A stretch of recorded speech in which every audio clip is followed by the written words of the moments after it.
हाय दोस्तों, कैसे हैं आप लोग। Welcome to my channel. My name is Sanjay. आज है 18 दिसंबर और 18 दिसंबर के सारे इंपॉर्टेंट क्वेश्चन इस वीडियो में। तो चलिए स्टार्ट करते हैं और देखते हैं हमारा आज का पहला क्वेश्चन क्या है। हमारा क्वेश्चन है, भांग के निजी इस्तेमाल को किस पहले यूरोपीय देश ने मंजूरी दे दी है। जो भांग होता है उसको क्या किया है, एक यूरोपीय कंट्री है उसने उसको वैध कर दिया है, लीगल कर दिया है कि वहाँ के लोग उसको इस्तेमाल कर सकते हैं।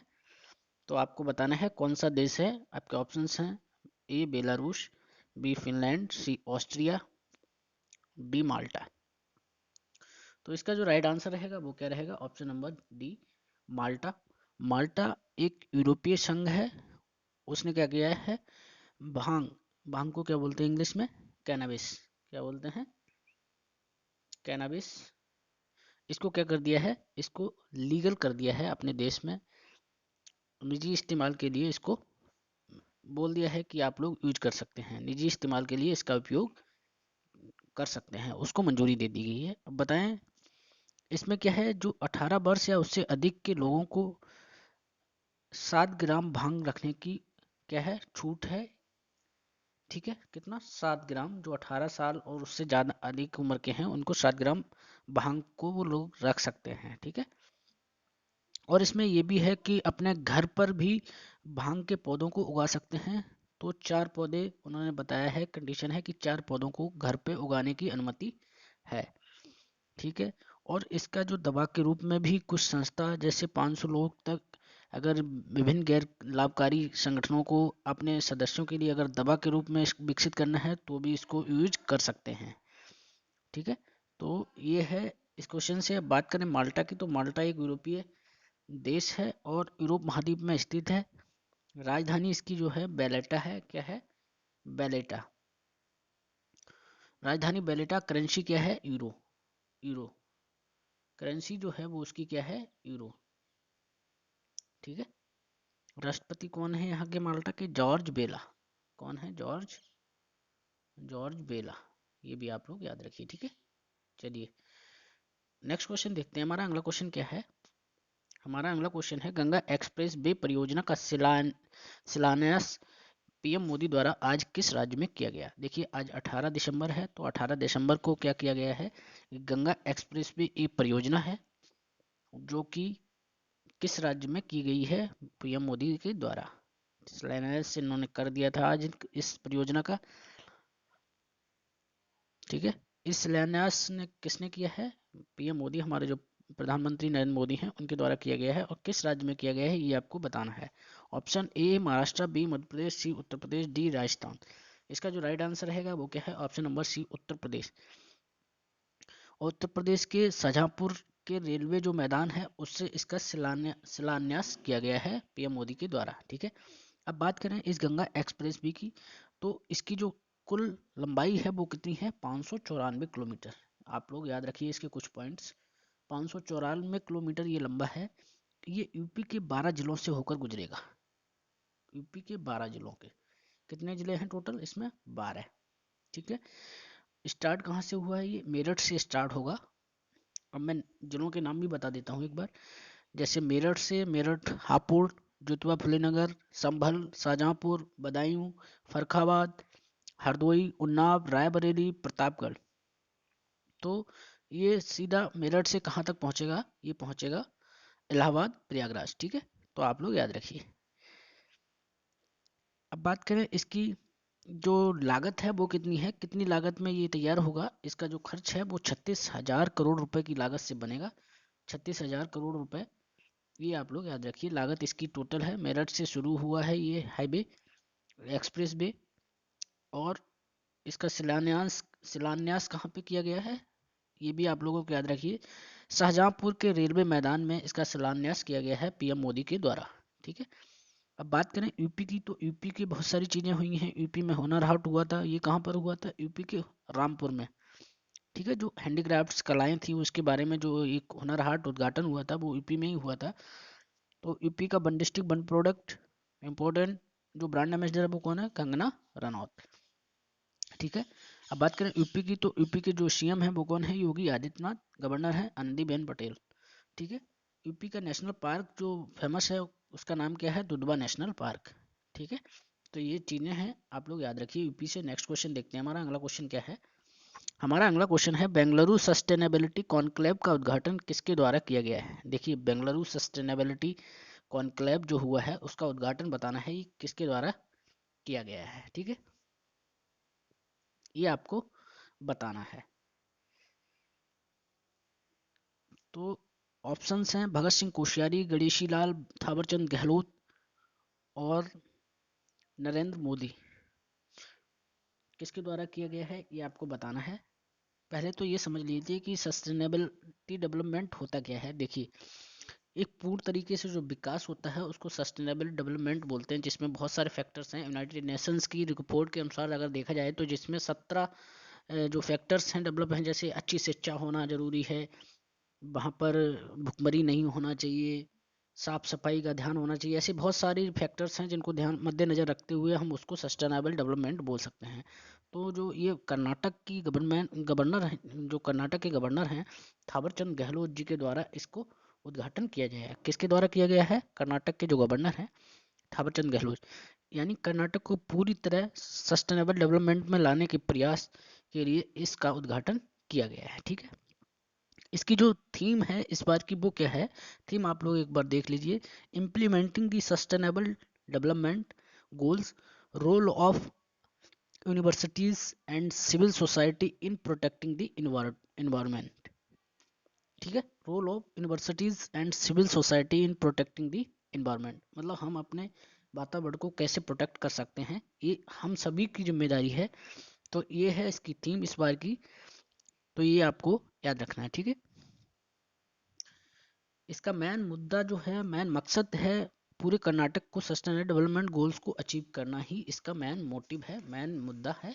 तो ये आप लोग याद रखिए। ठीक है, और मैंने बता दिया है कि सस्टेनेबल डेवलपमेंट में 17 फैक्टर, 17 गोल्स जो हैं वो यूनाइटेड नेशन द्वारा डिसाइडेड है।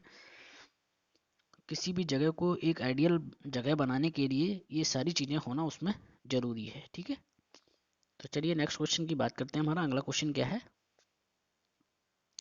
खेलो इंडिया महिला हॉकी लीग का उद्घाटन, खेलो इंडिया महिला हॉकी लीग का उद्घाटन कहाँ पर किया गया है। आपके ऑप्शन हैं, ए महाराष्ट्र, बी मध्य प्रदेश, सी नई दिल्ली, डी राजस्थान। तो इसका जो राइट आंसर रहेगा वो क्या है, ऑप्शन नंबर सी, नई दिल्ली में ये खेलो इंडिया हॉकी का उद्घाटन हुआ है। और ये कहाँ पर हुआ है, नई दिल्ली में। दिल्ली में जो मेजर ध्यानचंद नेशनल स्टेडियम है, इसमें ये पहली बार ऐसा किया गया है। राष्ट्रीय स्तर की जो हॉकी है उसको बढ़ावा देने के लिए खेल, जो अपने खेल मंत्री हैं कौन है, अनुराग ठाकुर, उनके द्वारा इसका उद्घाटन किया गया है। इसमें जो इनाम दिया जाएगा, जो टीम जीतेगी उसका जो इनाम है वो कितना है, 30 लाख नगद पुरस्कार है इसमें। इस लीग में टोटल जो टीमें आएंगी वो कितनी आएंगी, 14 टीमें की आपस में भिड़ंत होगी। इसमें टोटल टीमें जो हैं वो कितनी हैं, 14। तो ये आपको याद रखना है। इनाम जो फाइनल वाली टीम को मिलेगा कितना मिलेगा, 30 लाख रुपए। टोटल मैच जो खेले जाएंगे वो कितने खेले जाएंगे, 42। 14 टीमें हैं, 42 टोटल मैच खेले जाएंगे। जो विनर होगी उसको इनाम कितना मिलेगा, 30 लाख रुपए नगद कैश। ठीक है, इसका उद्घाटन किसने किया है, खेल मंत्री जो अनुराग ठाकुर जी हैं उनके द्वारा इसका उद्घाटन किया। और ये पहली बार राष्ट्रीय स्तर की हॉकी खेलो प्रतियोगिता है, लीग है। तो इसमें बहुत अच्छे से पार्टिसिपेट लोग करेंगे, तो ये आपको याद होना चाहिए। बात करें दिल्ली की, तो दिल्ली के सीएम कौन है, अरविंद केजरीवाल, और एलजी कौन है, अनिल बैजल जी। ठीक है, तो आप लोग ये याद रखिए दिल्ली से। नेक्स्ट क्वेश्चन देखते हैं, हमारा अगला क्वेश्चन क्या है। हमारा अगला क्वेश्चन है, इंडिया इंटरनेशनल साइंस फेस्टिवल का उद्घाटन किस राज्य में शुरू हुआ है। देखिए, साइंस फेस्टिवल का उद्घाटन और ये इसका कौन सा संस्करण है ये भी आपको पता होना चाहिए। इंडिया इंटरनेशनल साइंस फेस्टिवल का उद्घाटन जो हुआ है ये इसका 7वां संस्करण है, 7वां एडिशन है, 7th एडिशन है साइंस फेस्टिवल का। और इसका जो उद्घाटन हुआ है वो कहाँ पर हुआ है सॉरी, ऑप्शन जो आपके हैं गोवा, मध्य प्रदेश, नई दिल्ली, राजस्थान। तो इसका जो राइट आंसर रहेगा वो क्या है, गोवा। और गोवा में पणजी में, यानी गोवा की जो कैपिटल है पणजी, वहाँ पर इसका उद्घाटन किया गया है। उद्घाटन किसके द्वारा किया गया है, जो हमारे केंद्रीय राज्य मंत्री हैं डॉक्टर जितेंद्र सिंह, उन्हीं के द्वारा इसका उद्घाटन किया गया है इंडिया इंटरनेशनल साइंस फेस्टिवल का। और इसकी जो शुरुआत हुई थी वो कब हुई थी, 2007 में। ठीक है, सॉरी 2015 में इसकी शुरुआत हुई थी, पहली बार जब मनाया गया था 2015 में। और वो कहाँ मनाया गया था, आईआईटी दिल्ली में सेलिब्रेट किया गया था। आईआईटी दिल्ली ने इसको सबसे पहली बार मनाया था, इंडिया इंटरनेशनल साइंस फेस्टिवल 2015 में इसकी शुरुआत हुई थी। अब ये इसका 7वां एडिशन है, तो ये आप लोग याद रखिए। इस बार की थीम का आप लोगों को ध्यान रखना चाहिए, जो भारत का अमृत महोत्सव चल रहा है उसी के अकॉर्डिंग है। एक समृद्ध भारत के लिए रचनात्मक विज्ञान, प्रौद्योगिकी और नवाचार का जश्न मनाना। क्या है? एक समृद्ध भारत के लिए रचनात्मक विज्ञान, प्रौद्योगिकी और नवाचार का जश्न मनाना। ठीक है, इसका उद्देश्य यही है कि लोगों को द्वारा नए नए जो आविष्कार हो रहे हैं उनका नए अच्छे से उपयोग कैसे किया जाए, यही इसका मेन मोटिव है, इसका यही उद्देश्य है इस फेस्टिवल को सेलिब्रेट करने का। ठीक है, तो आप लोग याद रखिए। नेक्स्ट क्वेश्चन देखते हैं, हमारा अगला क्वेश्चन क्या है। हमारा अगला क्वेश्चन है, online inner line permit module किस राज्य सरकार द्वारा लॉन्च किया गया है? Online inner line permit module किस राज्य सरकार द्वारा लॉन्च किया गया है, ये आपको बताना है। महाराष्ट्र, दिल्ली, नागालैंड, उत्तर प्रदेश। अब ये online inner line permit module होता क्या है ये भी समझ लीजिए। जो ये ऑनलाइन इनर लाइन परमिट है, एक्चुअली क्या है, ये एक ऐसा मॉडल है जो गवर्नमेंट द्वारा लॉन्च किया गया है। गवर्नमेंट की एक ऐसी पोर्टल है जिसमें क्या होगा कि जो भी जिस स्टेट से ये लॉन्च है, मैं पहले आंसर बता देता हूँ किस स्टेट द्वारा लॉन्च किया गया है। ऑप्शन है महाराष्ट्र, दिल्ली, नागालैंड, उत्तर प्रदेश। इसका जो राइट आंसर रहेगा वो क्या है? ऑप्शन नंबर सी, नागालैंड द्वारा इसको लॉन्च किया गया है। तो नागालैंड गवर्नमेंट ने क्या किया है, इसको ऑनलाइन पोर्टल बनाया है, जिससे क्या है जो भी नागालैंड में व्यवसायी हैं, जो भी व्यापारी लोग हैं, जो भी ट्रेडर्स हैं, उनका क्या है, उनका अगर जो भी बिजनेस चल रहा है उस बिजनेस को अगर वो परमिट देना चाहते हैं तो वो डायरेक्ट किसी भी फ्रॉड आदमी से ना मिलकर डायरेक्ट कंपनी के गवर्नमेंट पोर्टल पे जाके इस पे ऑनलाइन इनर लाइन पोर्टल पे जाकर अपना परमिट ले सकते हैं। उससे क्या होगा, उससे उनका टाइम भी बच जाएगा और किसी जो फरेबी चीज़ें हैं, जो बीच में घूसखोरी है, उससे बचाव किया जा सकता है। और इससे क्या होगा, इससे गवर्नमेंट को ये फ़ायदा होगा कि जो भी इनके यहाँ टूरिज्म है, बाहर से जो लोग आते हैं वो अच्छी चीज़ें तलाशते हैं। क्या है, एक ऑथेंटिकेटेड चीज़ देखते हैं। जैसे अगर हम आए कहीं जा रहे हैं, तो हम लखनऊ में जा रहे हैं सपोज करिए, तो लखनऊ में हम ठहरने के लिए एक अच्छा होटल देखेंगे और वो होटल ये किसी ऑथेंटिकेट पर्सन का होगा, तो हमें उसमें क्या है जाने से डर नहीं लगेगा। जब इनका परमिट गवर्नमेंट हो जाएगा तो क्या है, लोग गवर्नमेंट को सबसे अच्छा मानते हैं। तो जो भी ट्रेडर्स वहाँ पे, जो भी बिजनेसमैन है, वो अपना परमिट ले सकता है सीधा गवर्नमेंट से। उससे क्या है, उससे दोनों को फ़ायदा होगा, एक तो ट्रेडर्स को भी फ़ायदा होगा और गवर्नमेंट को भी फ़ायदा होगा। ठीक है, तो ये है एक online inner line permit model जो किसके द्वारा लॉन्च किया गया है? नागालैंड गवर्नमेंट। और नागालैंड गवर्नमेंट सीएम कौन है? नेफ्यू रियो। ठीक है, तो ये आपको याद होना चाहिए। और जो भी बाहर से लोग आते हैं वो इससे आराम से उनको बचाया भी जा सकता है फ्रॉडबाजी से, क्योंकि जब तुम्हारे पास एक अथेंटिकेटेड लेटर होगा, एक परमिट होगा, तो कोई भी बाहर का बंदा ठगा नहीं जा सकता है। ठीक है, तो ये आप लोगों को याद रखना है। Online inner line permit module क्या है? नागालैंड द्वारा लॉन्च किया गया है। ठीक है, नेक्स्ट क्वेश्चन देखते हैं, हमारा अगला क्वेश्चन क्या है। हमारा अगला क्वेश्चन है, 2021 ग्लोबल इंटरप्रीन्योर ऑफ द ईयर का पुरस्कार प्राप्त करने वाले पहले भारतीय कौन बने हैं? देखिए, ये पहले हैं तो बहुत इंपॉर्टेंट क्वेश्चन बन जाता है अपने आप में ही एग्जाम पॉइंट ऑफ व्यू से, क्योंकि पहले हैं तो पहले तो हर चीज़ जो पहली होती है वो एग्जाम में कभी कभी हर बार अप्रॉक्स पूछ ही ली जाती है। तो इसके जो ऑप्शंस हैं, अनिल अंबानी, कुमार मंगलम बिरला, उदय कोटक, रवनीत गिल। ठीक है, ये 2021 global entrepreneur of the year, यानी इससे पहले किसी भी भारतीय ने ये अवार्ड नहीं जीता है। तो ये किसने जीता है? इसका जो राइट आंसर रहेगा वो क्या रहेगा? ऑप्शन नंबर सी, वो सॉरी बी, कुमार मंगलम बिरला। कुमार मंगलम बिरला ने ये अवार्ड जीता है, entrepreneur of the global entrepreneur of the year. ठीक है, इनसे पहले किसी भी भारतीय ने ऐसा पुरस्कार नहीं जीता है, ये पुरस्कार नहीं जीता है। तो ये इंपॉर्टेंट क्वेश्चन है, आप लोग याद रखिए। और ये कुमार मंगलम बिरला हैं कौन? ये बिरला ग्रुप के चेयरपर्सन हैं, तो ये भी आपको याद होना चाहिए। इनकी जो नेट वर्थ है वो कितनी है? 1560 करोड़ रुपए है, 60 करोड़ यूएसडी डॉलर है। ठीक है, अब बात करें, इससे पहले भी इनको दो चार अवार्ड मिल चुके हैं, जैसे NDTV business leader of the year award भी इनको मिल चुका है, और the Ernest and Young entrepreneur of the year भी अवार्ड इनको मिला था। ठीक है, तो ये भी आपको इनके बारे में याद होना चाहिए।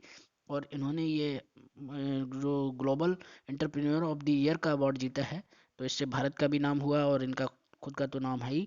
हमें गर्व होना चाहिए ऐसे लोगों पे। ठीक है, चलिए नेक्स्ट क्वेश्चन देखते हैं, हमारा अगला क्वेश्चन क्या है।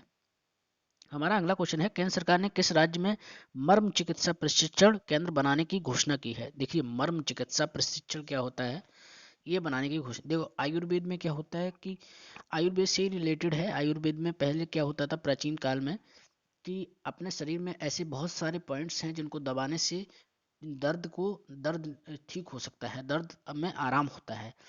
और इस मर्म चिकित्सा थ्योरी में लिखा हुआ है कि शरीर का हर एक हिस्सा अगर जिसमें दर्द हो तो उसको दर्द फ्री बनाया जा सकता है इस जो मर्म चिकित्सा प्रशिक्षण से। तो आप लोगों को पता होना चाहिए, ये आयुर्वेद से जुड़ा हुआ है, ठीक है। अब बात करें, जो भी इस मर्म चिकित्सा में जो भी लोग प्रशिक्षण लेना चाहते हैं तो उनको प्रशिक्षण सिखाया जाएगा, उनको ट्रेनिंग दी जाएगी, उनको इस सेंटर में प्रशिक्षण दिया जाएगा। ये किसके अंडर में काम करेगा? आयुष मंत्रालय के अंतर्गत में ये सेंटर काम करेगा। अब बात करें ये किस स्टेट में स्थापित किए जाएंगे सेंटर, तो ये किया जाएगा उत्तराखंड। किस में किया जाएगा? उत्तराखंड में। उत्तराखंड में ये सेंटर बनेगा, प्रशिक्षण केंद्र बनेगा, ठीक है। अब बात करें उत्तराखंड की, तो उत्तराखंड के सीएम कौन है? पुष्कर सिंह धामी। और गवर्नर कौन है? गुरमीत सिंह। आपको पता होना चाहिए गवर्नर कौन है? गुरमीत सिंह। और पुष्कर सिंह धामी कौन है? यहाँ के सीएम है, ठीक है। ये जो ये जो केंद्र सरकार ने ये जो मर्म चिकित्सा प्रशिक्षण केंद्र बनाने की घोषणा, ये किसके द्वारा की गई है? ये की गई है जो शर्बंदा सोनवाल, जो ये क्या बोलते हैं, मेडिकल ऑफिसर हैं, इनके द्वारा की गई है, ठीक है। सॉरी, मिनिस्टर हैं, उनके द्वारा की गई है, ठीक है। आयुष मंत्रालय जो मिनिस्टर हैं उनके द्वारा की गई है। क्या नाम है? शर्बंदा सोनवाल, ठीक है। नेक्स्ट क्वेश्चन देखते हैं। हमारा अगला क्वेश्चन क्या है, किस देश ने अपने सर्वोच्च नागरिक सम्मान से पीएम मोदी को सम्मानित किया है? ये आपको पता होना चाहिए, ये भी बहुत इंपॉर्टेंट क्वेश्चन है, तो ये आपको पता होना चाहिए, ठीक है। किस देश ने किया है ये? देखिए, आपके ऑप्शन हैं बांग्लादेश, नेपाल, बेलारूस, भूटान। तो इसका जो राइट आंसर रहेगा वो क्या है? ऑप्शन नंबर डी, भूटान ने किया है। भूटान ने जो अपना इनका अवार्ड है, सबसे सर्वोच्च नागरिक सम्मान है, उससे हमारे देश के जो पीएम है नरेंद्र मोदी, उनको सम्मानित किया है। उस अवार्ड का नाम आपको याद होना चाहिए, उसका नाम क्या है? नगदग पेल गी खोरला। नगदग पेलगी खोरला, नगदग पेलगी खोरला, ठीक है। ये है नेपाल भूटान का सर्वोच्च नागरिक सम्मान, जिससे कौन सम्मानित किए गए हैं? हमारे देश के प्राइम मिनिस्टर, ठीक है। और ये जानकारी जो नेपाल पीएमओ ऑफिस है, नेपाल के जो सॉरी भूटान के जो पीएमओ ऑफिस है, वहाँ से पीएमओ ऑफिस की ओर से जानकारी ट्विटर और फेसबुक के द्वारा प्राप्त हुई है, ठीक है। और हमारे देश के जो पीएम हैं उनको बहुत सारे देशों से सम्मान और भी मिल चुका है।